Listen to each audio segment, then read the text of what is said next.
Saya tanya nginap di mana? Di tempat keluarga. Sebagian teman-teman urunan Pak, kasih di penginapan Hotel Melati. Coba Pak, ini bagaimana Saudara Menteri? Kita tahulah Saudara Menteri, Kepala BKN, teman-teman lain memang bekerja maksimal, tapi di lapangan itu Pak, saya sudah cek tidak pernah aturan dari kementerian atau dari BKN ke daerah Pak. Coba, pernah turun kemana coba saya mau tahu? Nggak pernah turun Pak, hanya terima berita saja, terima laporan Pak. Coba cek ke lapangan Pak, bagaimana berkuasanya mereka-mereka di daerah itu Pak. Bagaimana mereka dengan tersenyum tanpa melihat rintihan dari para honorer itu menerima uang 50 juta Pak. Ini Saudara Menteri hanya dengan modal SKTT. Maka evaluasi Pak SKTT itu, nggak ada gunanya itu Pak. Walaupun alasan Saudara Menteri kemarin bahwa yang mengetahui situasi di bawah itu yang mereka. Ya, mereka tidak tahu Pak. Ini kan penyebab honorer itu karena mereka semua. Angkat tenaga honorer kutip 10 juta, perpanjangan tahun depan kutip 10 juta. Kan begitu Pak. Tapi dengan munculnya surat edaran Menteri mengatakan tidak boleh lagi mengangkat honorer, ampun-ampun semua Pak. Caranya bagaimana? Muncul peluang SKTT, ini lagi Pak. Gitu Pak, Saudara Menteri. Ini bagaimana nih SKTT ini? Masih bertahan tuh SKTT? Mereka masih mengatakan ini SKTT nih. Ah, begitu. Dengan gagah berani Pak. Kalah Pak. Surat edaran Menteri itu Pak. Dengan SKTT. Dan mereka tidak punya hati di daerah itu Pak. Kasihan para guru-guru itu. Kasihan para nakes itu kasihan Pak. Kasihan Pak. 10 tahun honorer Pak. Iya kan? Coba diceklah ke Langkat Pak. Di Langkat itu betul hampir setiap minggu mereka demo ke Polda itu Pak. Coba lah mungkin Pak Menteri punya tim di sini untuk bisa searching bagaimana situasi di bawah itu Pak. Datangilah mereka, tanya masalahnya apa Pak. Belum tenaga tendik, oh, banyak Pak, belum OB yang kita bilang paruh waktu, penuh waktu. Mereka menunggu terus. Iya kan. Ini bagaimana Saudara Menteri, Kepala BKN? Kemarin kita ke Surabaya, saya tanyakan, ini kan semua sistem computerized, dari mana alatnya sewa? Saya bilang, bagaimana ya kita menjamin ya laptop sewa itu bersih? Dari mana kita bisa jamin Pak? Kan kita kan bisa jamin Pak. Itu kan bisa aja connect kemana-mana Pak. Iya kan, Kepala BKN sana bilang, Kandek sana sudah clear and clean. Bagaimana bisa buktikan clear and clean? Makanya muncul joki Pak. Makanya muncul soal sudah bocor. Ya dari situ Pak munculnya. Jadi kita jangan terlalu bersemangat mengatakan reformasi. Apa yang reformasi Pak? Nggak ada itu reformasinya Pak. Kita tahulah semangat Pak Menteri, semangat teman-teman semua. Reformasi, tapi kan fakta di lapangan bukan reformasi Pak. Reformasi semakin tidak benar. Gitu Pak. Jadi saran kita kepada Pak Menteri, ya, yang pertama jangan terlalu fokus kepada pendataan oleh masing-masing instansi Pak. Jangan terlalu kaku dengan formasi Pak. Kalau kita bisa formasi seperti kata Pak Ketua tadi Pak, ini nggak tertampung semua Pak, sekian juta ini Pak. Mereka bilang Pak nggak ada formasi bagi kami Pak. Loh kok bisa begitu? Pak ini faktanya Pak, PUPR sekarang sudah jadi guru Pak, nggak pernah jadi guru dia. Iya kan? Ini Saudara Menteri, bagaimana menyikapi ini? 2,3 juta menjadi 1,7 juta. Ini nggak waktu cepat Pak. Iya kan? Nah sampai sekarang Pak belum ada komunikasi antara Kemenpan RB, BKN dengan BPKP. Tapi kan nggak ada jawaban Pak. Anggaran kan Pak. Masalahnya anggaran Pak. Kan anggaran masalahnya Pak. Udahlah kita buka-bukaan Pak. Kita ini DPR juga tidak hanya duduk di sini Pak. Kita cek juga. Ya kan BPKP mengatakan nggak ada anggaran BPKP. Begitu nggak, Saudara Menteri? Saudara Menteri begitu nggak? BPKP mengatakan nggak ada anggaran. Begitu nggak Pak? Anggaran Pak. Gitu. Jadi kalau ini tidak diaudit Pak, akan muncul tenaga honorer siluman-siluman yang diangkat menjadi P3K. Kasihan yang honorer yang sesungguhnya Pak. Tidak pernah honorer, masuk nama ke kementerian atau ke BKN, diangkat menjadi P3K. Yang honorer sesungguhnya MPP Pak, mati pelan-pelan. Ini Pak, ini perlu Pak. Ini saya bicara begini biar rakyat dengar semua ini Pak. Biar kami DPR nggak disalahkan terus. Karena selalu kami disalahkan Pak. Di Asahan juga begitu. Di Dairi juga begitu Pak. Jadi masih banyak dibenahi Pak. Sistem tes itu dibenahi, CAT itu benahi Pak. Saran kita tidak perlu pinjam-pinjam sewa laptop dari luar Pak. Sangat riskan itu. Bagaimana kita mau bicara bersih-bersih sementara yang kita pinjam nggak bersih Pak. Iya kan? Itu masih satu. Yang kedua, itu akan menimbulkan transaksional ketika ada satu perusahaan menawarkan laptop. Tentu kan itu lelang Pak. Lelang kan? Nah, lelang kita tahu sendiri Pak. Bagaimana cerita lelang itu Pak? Nah ini. Masalah joki juga belum selesai Pak. Masih ada juga joki Pak.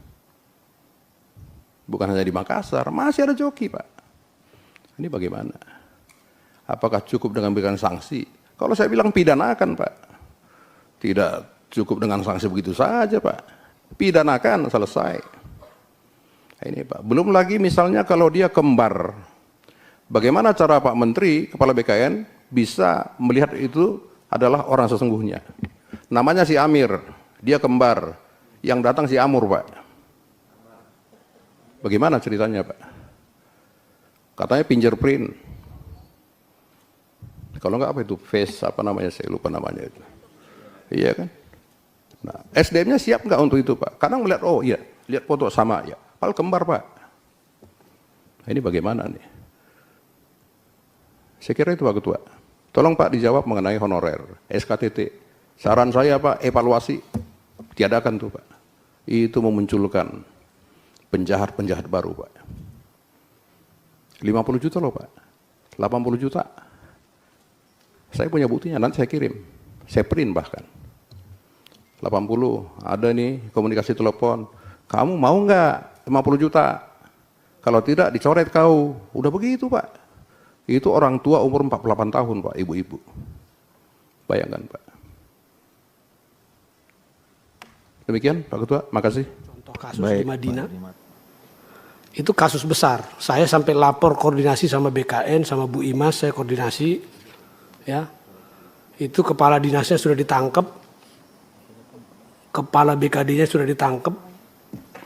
Ya, itu orang-orang yang sama sekali tidak pantas menjadi guru, itu malah bisa lolos jadi guru. Ada salah seorang peserta tes itu yang sebetulnya selama ini dia bekerja di bank muamalat, tiba-tiba jadi guru. Ada lagi yang pegawai asuransi swasta, tiba-tiba menjadi guru. Ada lagi adik istrinya Pak Bupati yang tidak pernah sama sekali jadi honor, ikut tes dengan SKTT menang. Padahal CAT-nya sangat rendah, tetapi begitu di SKTT angkanya melonjak. SKTT itu nilainya antara 1 sampai 15. Lah yang lolos dikasih 15, yang tidak lolos dikasih 1.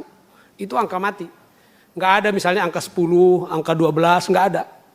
Ya, hasil tesnya itu saya lihat semua, laporan yang masuk ke saya, datanya ada sama saya. Ya, itu angkanya 1 atau 15 SKTT itu. Nah, orang yang CAT-nya 570 dengan angka SKTT 1 jadi nggak lolos. Orang yang CAT-nya 270 dengan angka 15 jadi lolos. Ini luar biasa. Ya, jadi ini di lapangan itu luar biasa. Kalau yang disampaikan Pak Junimar tadi 50 sampai 60 juta itu beneran adanya. Ya, 50, 60, 80. Kalau nakes itu 80 juta. Ya, karena teknis itu 60 juta. Kalau guru itu 50 juta.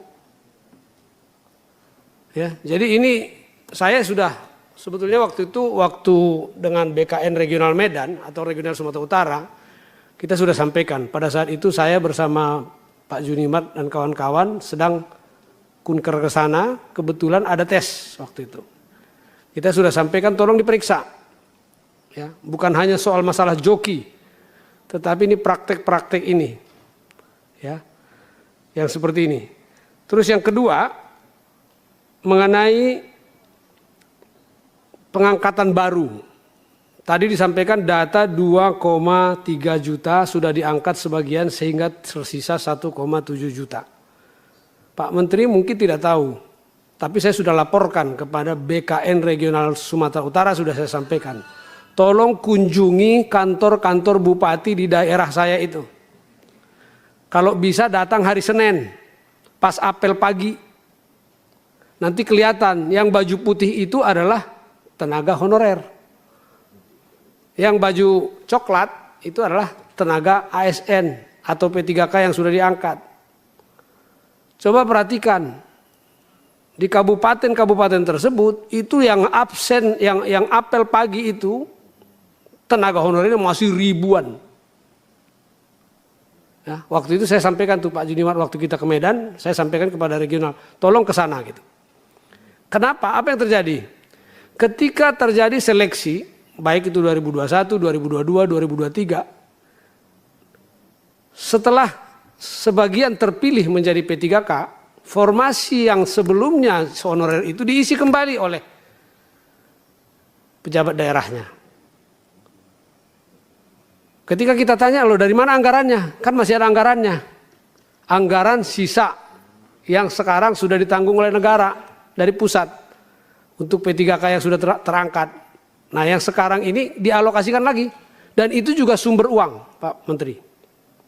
Sama itu. Saya temuin beberapa orang, saya bilang kamu honorer sejak kapan? Baru aja Pak, baru berapa lama? Baru Agustus kemarin. Ya, bagaimana ceritanya? Padahal kita sudah melarang pengangkatan atau Pak Menteri sudah mengeluarkan edaran tidak ada pengangkatan lagi. Yang terjadi pengangkatan jor-joran. Bahkan yang melaporkan ke saya itu salah satu inspektur daerah. Ya, saya bilang sama BKN regional, yang melapor ke saya itu inspektur daerahnya. Sudah saya kasih namanya. Sudah kasih nomor teleponnya kepada BKN Regional Sumatera Utara. Tolong diperiksa. Ya. Nah, kalau mau sanksi itu pidana seperti kata Pak Ketua tadi. Itu bukan hanya zolim, kalau menurut saya Dracula itu. Ya. Menghisap darah itu orang-orang jual-jual tanah itu Pak, jual sawah untuk itu. Ya, dan dia hanya gajian sampai Desember, setelah Januari, Februari nggak ada gajian. Itu luar biasa itu. Nanti akan diakal-akali gajinya dari mana, biaya operasi lah dan sebagainya. Dan itu seumur-umur akan tergantung terus mereka itu. Ya, tolong ini diperiksa gitu. Kemudian saya baru saja sebelum pemilu kemarin ditemui oleh Forum Guru Honorer Sumatera Utara, guru teknis, artinya yang guru SMK ke atas ya, SMA sama SMK. Kalau SD sama SMP kan di kabupaten, tapi ini SMA, SLTA. Masih ada sekitar 8.000 guru di Sumatera Utara yang belum diangkat. Formasi yang disediakan oleh pemerintah Provinsi Sumatera Utara sangat sedikit, alasan anggaran. Nah yang aneh bagi saya, ketika mereka mengangkat sebagai tenaga honorer, kok anggarannya ada? Kok sekarang jadi nggak ada anggaran? Nah ketika mengusulkan formasi, kenapa tidak diusulkan? Kalau betul mereka butuh, saya ulangin, ketika mereka mengangkat tentu karena mereka butuh. Ya, tenaga honorer tersebut diangkat ketika itu tentu karena mereka butuh. Sekarang kenapa mereka bilang tidak ada formasi? Nah ini aneh, ya aneh bin ajaib. 8.000 guru, saya datanya ada sama saya lagi minta datanya nanti saya mau serahkan sama Pak Menteri. atau Pak BKN, silahkan siapa nanti yang ini, supaya formasi ini diadakan. Mereka ini sudah pada lulus semua testing, sudah lulus passing grade. Istilah mereka guru yang sudah lulus passing grade, tapi nggak diangkat-angkat sampai hari ini karena formasinya tidak ada.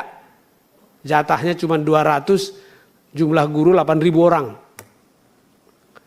Nah ini kasus ini Sumatera Utara secara keseluruhan, bukan dapil saya saja, ini Sumatera Utara secara keseluruhan.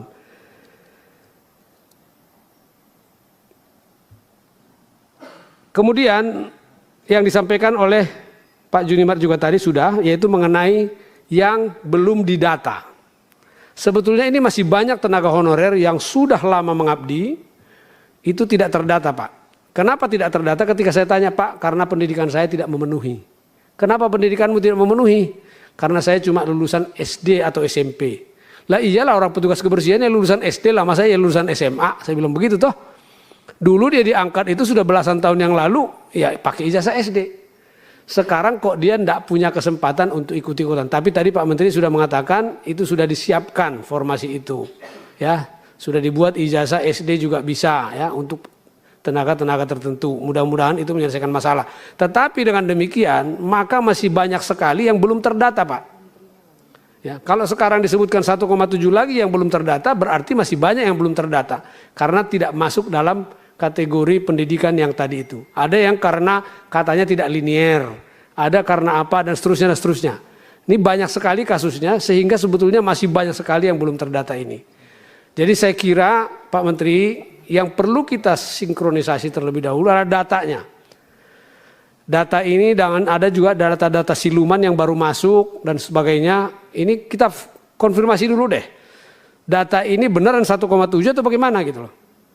Nah, kalau betul 1,7 itu sudah by name, by address tadi, pertanyaan saya kepada Pak Kepala BKN, kok bisa orang yang dari Bank Muamalat ikut tes? Padahal kan dia pemberkasan kan harusnya ada dong.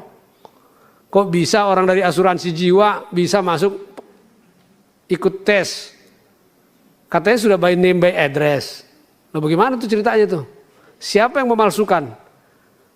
Ya, apakah yang bersangkutan yang memalsukan? Apakah difasilitasi oleh oknum-oknum di daerah dan seterusnya? Dan bagaimana pengecekannya di database-nya BKN atau Menpan RB?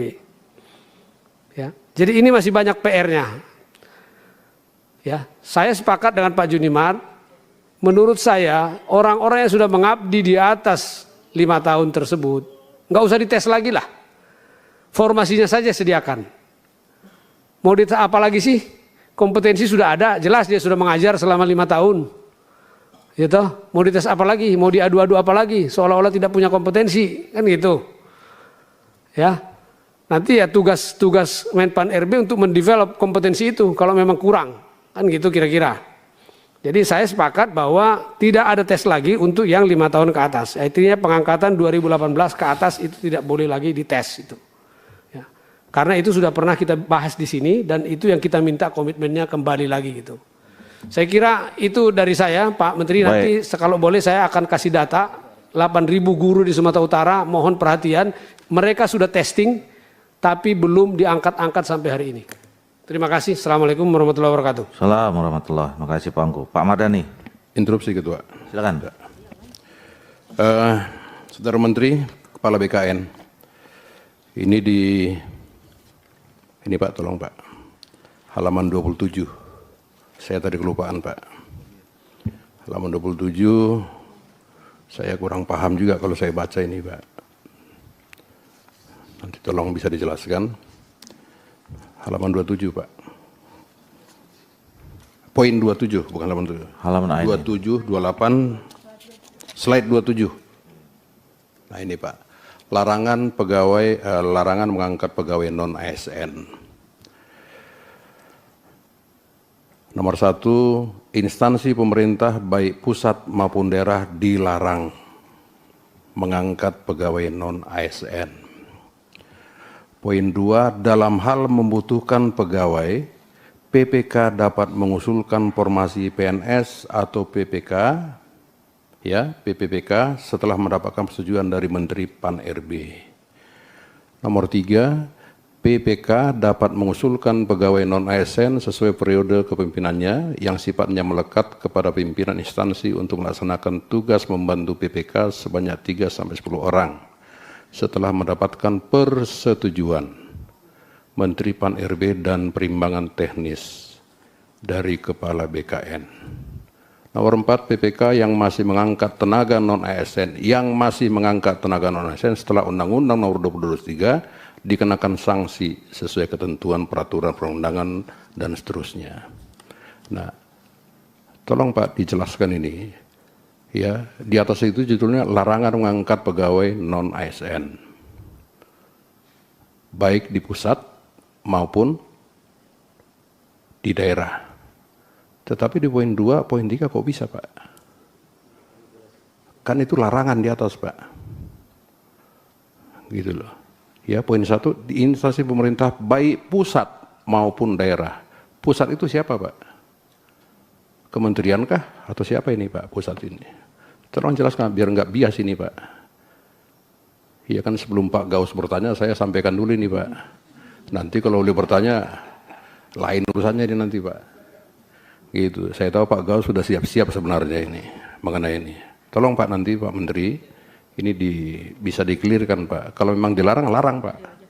Kan begitu. Ini undang-undang loh Pak, perintah undang-undang. Iya kan, Undang-Undang 20/2023. Nah, yang terakhir Pak Menteri ini, ada berita di Nasional Kompas. Ya, hari ini, pemerintah pusat susun aturan yang membolehkan jabatan ASN diisi TNI Polri. Ini termasuk untuk PJ kepala daerah atau bagaimana Pak? Ini menyangkut pilkada sebentar lagi nih, jadi jangan sampai muncul nanti isu dui fungsi. Nah, ini mesti dijelaskan juga Pak. Iya kan? Saya tidak bicara pemilu-pemilu kemarin Pak, itu udah clear. Di ruangan sini Pak, nggak tahu di ruangan luar nanti. Nah, itu Pak, tolong nanti dijelaskan nih Pak dari Kompas ini, Kompas, Nasional Kompas. Tentang TNI Polri ya sedang disusun dan dibolehkan merangkap jabatan ASN. Demikian juga ASN bisa masuk TNI Polri. Kalau secara undang-undang kemarin boleh Pak, tapi kan di sini tidak secara detail dijelaskan. Ini jadi bias di luar beritanya Pak. Demikian Ketua, makasih. Baik, terima kasih Pak